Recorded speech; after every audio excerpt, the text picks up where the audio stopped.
Dear students and respected viewers, myself Deepak Kumar Thakur, Guest Assistant Professor Kamla Rai College, Gopalganj, affiliated with Jayprakash university Chhapra. प्रिय विद्यार्थियों, आज हम लोग BA part 1 history subsidy हेतु resources of ancient Indian history अर्थात कि प्राचीन भारतीय इतिहास जानने के स्रोतों के क्रम में आज हम लोग जो धार्मिक साहित्यिक स्रोत पे चर्चा हम लोगों ने पिछले लेक्चर में किया था। इस लेक्चर में हम लोग जो साहित्यिक स्रोत में धार्मिक और धार्मिक में भी ब्राह्मण ग्रंथों संबंधित चर्चा को हम लोगों ने कर लिया था। ब्राह्मण ग्रंथों में वेद, ब्राह्मण, आरण्यक, उपनिषद, वेदांग, सूत्र, महाकाव्य, पुराण, स्मृति आदि की चर्चा हम लोगों ने कर ली। इसमें हम लोग ब्राह्मणेतर जो ग्रंथ हैं, जो धार्मिक साहित्यिक स्रोत से संबंधित हैं, इसकी चर्चा करेंगे। ब्राह्मणेतर ग्रंथों में हम बौद्ध ग्रंथ, जैन ग्रंथों की चर्चा करेंगे। और जब हम प्राचीन भारतीय इतिहास का अध्ययन कर रहे हैं तो उसमें बौद्ध और जैन ग्रंथों की महत्वपूर्ण भूमिका हमें देखने को मिलती है।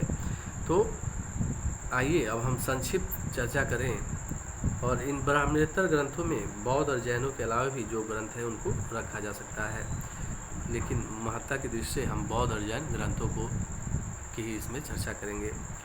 बौद्ध ग्रंथ का अगर हम पूरा उसका श्रृंखलाओं को देखें बौद्ध ग्रंथों की, तो उसमें हम देखते हैं कि बौद्ध ग्रंथों में त्रिपिटक सबसे महत्वपूर्ण है। और बुद्ध की मृत्यु के बाद उनकी शिक्षाओं को संकलित कर 3 भागों में बांटा गया और इन्हीं को क्या कहा जाता है? त्रिपिटक। अर्थात कि जो त्रिपिटक शब्द आया है वो त्रिपिटक किसे कहा जाता है? तो बुद्ध की मृत्यु के बाद उनकी शिक्षाओं को संकलित करने के लिए 3 भागों में बांटा गया और इन्हीं को त्रिपिटक कहा गया है। ये है विनय पिटक, यानी संघ संबंधी नियम तथा आचार की शिक्षा है। सुत पिटक अर्थात धार्मिक सिद्धांत अथवा धर्मोपदेश, तथा अभिधम्म पिटक अर्थात दार्शनिक सिद्धांत। इस प्रकार बौद्ध ग्रंथों में सबसे महत्वपूर्ण त्रिपिटक है, अर्थात इसमें 3 रचनाएं देखने को मिलती हैं। पहला विनय पिटक, दूसरा सुत पिटक और तीसरा अभिधम्म पिटक।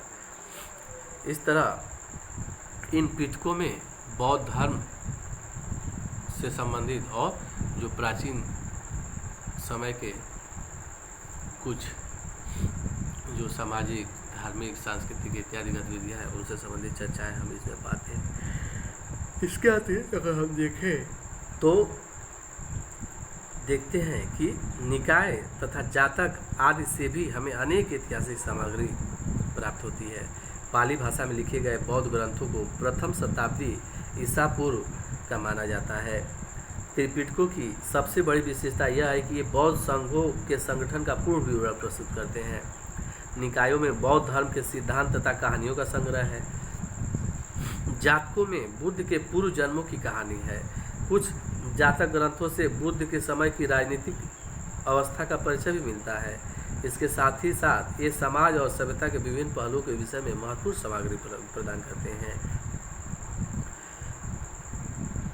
दीपवंश तथा महावंश नामक 2 पाली ग्रंथों से मौर्यकालीन इतिहास के विषय में सूचना मिलती है। पाली भाषा का एक अन्य महत्वपूर्ण ग्रंथ नागसेन द्वारा रचित मिलिंद पन्हो, जिसे मिलिंद के प्रश्न भी कहा जाता है, जिससे इस मिलिंद पन्हो से हिंद यवन शासक मेनांडर के विषय में सूचनाएं मिलती हैं। इसके अतिरिक्त संस्कृत भाषा में लिखे गए अन्य कई बौद्ध ग्रंथ भी हैं जो बौद्ध धर्म के दोनों संप्रदायों से संबंधित हैं। जैसे बौद्ध धर्म 2 संप्रदायों हीनयान, महायान में बढ़ गया था। हालांकि और बहुत सारे संप्रदाय, हीनयान भी कई संप्रदायों में और महायान भी कई संप्रदायों में बटा था। तो हम देखते हैं कि हीनयान का जो बौद्ध धर्म के दोनों संप्रदायों से संबंधित अन्य ग्रंथ है उसमें हीनयान के प्रमुख ग्रंथ हैं कथा वस्तु, जिसमें महात्मा बुद्ध का जीवन चरित्र अनेक कथानकों के साथ वर्णित है। महायान संप्रदाय के ग्रंथ में अगर हम देखें तो ललित विस्तार, दिव्यावदान आदि है। ललित विस्तार में बुद्ध को देवता मानकर उनके जीवन तथा कार्यों का चमत्कारिक वर्णन प्रस्तुत किया गया है। दिव्यावदान से अशोक के उत्तराधिकारियों से लेकर पुष्यमित्र तक के शासकों के विषय में सूचनाएं मिलती हैं। संस्कृत बौद्ध लेखकों में अश्वघोष का नाम अत्यंत ऊंचा है। इनकी रचनाओं का उल्लेख यथास्थान किया गया है। जब प्राचीन भारतीय इतिहास हम पढ़ेंगे तो जगह जगह इस अश्वघोष के जो संस्कृत रचनाएं हैं उसका हम विवरण जगह जगह पे देते रहेंगे। अगर ब्राह्मण ग्रंथ जिन तथ्यों पे प्रकाश नहीं डालते हैं वहाँ हमें बौद्ध ग्रंथों से स्पष्टीकरण मिल जाती है। अगर प्रामाणिकता साहित्यिक स्रोतों की प्रामाणिकता है तो बौद्ध जैन ग्रंथों में और जो ब्राह्मण ग्रंथ है इन तीनों को मिला के और पुरातात्विक, हालांकि पुरातात्विक साक्ष्य और इत्यादि को मिला के प्रामाणिकता का खोज हम कर सकते हैं। तो अगर साहित्यिक साक्ष्य है इसमें ब्राह्मण ग्रंथों की से संबंधित तथ्यों की अगर हम गणना प्रामाणिकता की जांच करेंगे तो बौद्ध और जैन साहित्यिक स्रोत को उसके साथ मिलान करके देखा जा सकता है। इस तरह जो ब्राह्मणेतर ग्रंथ है इसमें बौद्ध ग्रंथों की चर्चा हम लोगों ने कर ली। हालांकि इसमें एक बृहद श्रृंखला के रूप में किताबों का वर्णन है जिसका चर्चा हम समय समय पे जो प्राचीन भारतीय इतिहास का विस्तार करेंगे उसमें जगह जगह पे हम देखते चलेंगे। अगर जैन ग्रंथों की चर्चा करें, जो ब्राह्मणेतर ग्रंथ है जैन ग्रंथ, इसकी चर्चा की जाए तो इसमें हम देखते हैं कि जैन साहित्य को आगम कहा जाता है, अर्थात आगम का अर्थ होता है सिद्धांत। जैन साहित्य का दृष्टिकोण भी बौद्ध साहित्य के समान ही धर्मपरक है। जैन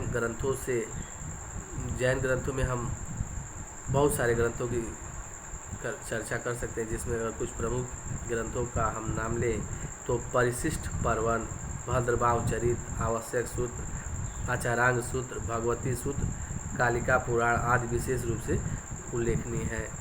इनमें अनेक ऐतिहासिक घटनाओं की सूचना मिलती है। जैन धर्म का प्रारंभिक इतिहास कल्प सूत्र लगभग 34 शती ईसा पूर्व से ज्ञात होता है, जिसकी रचना भद्रभाव ने की थी। परिशिष्ट पर्वन तथा भद्रभाव चरित से चंद्रगुप्त मौर्य के जीवन की प्रारंभिक तथा उत्तरकालीन घटनाओं की सूचना मिलती है। भगवती सूत्र में महावीर के जीवन कृतियों तथा अन्य समकालिकों के साथ उनके संबंधों का बड़ा ही रोचक विवरण मिलता है। आचारांग सूत्र जैन भिक्षुओं के आचार नियमों का वर्णन करता है। जैन साहित्य में पुराणों का भी महत्वपूर्ण स्थान है, जिन्हें चरित भी कहा जाता है। ये प्राकृत, संस्कृत तथा अपभ्रंश तीनों भाषाओं में लिखे गए हैं।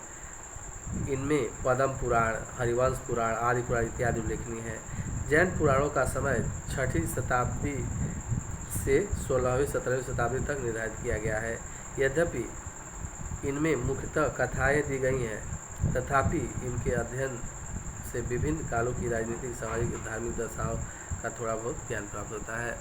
इस प्रकार जैन ग्रंथों से संबंधित संक्षिप्त चर्चा हमने की, फिर बौद्ध ग्रंथों से संबंधित चर्चाओं को देखा और इसी के साथ जो ब्राह्मणेतर साहित्यिक स्रोत हैं इनकी चर्चा अब समाप्त होती है और इसी के साथ साथ हम लोग कक्षा को भी समाप्त करते हैं। और इसके बाद हम लोग जो साहित्यिक स्रोतों में धार्मिक स्रोत तो हो गया, अब लौकिक स्रोतों से संबंधित चर्चा को नेक्स्ट लेक्चर में देखेंगे। जय हिंद, जय भारत, धन्यवाद।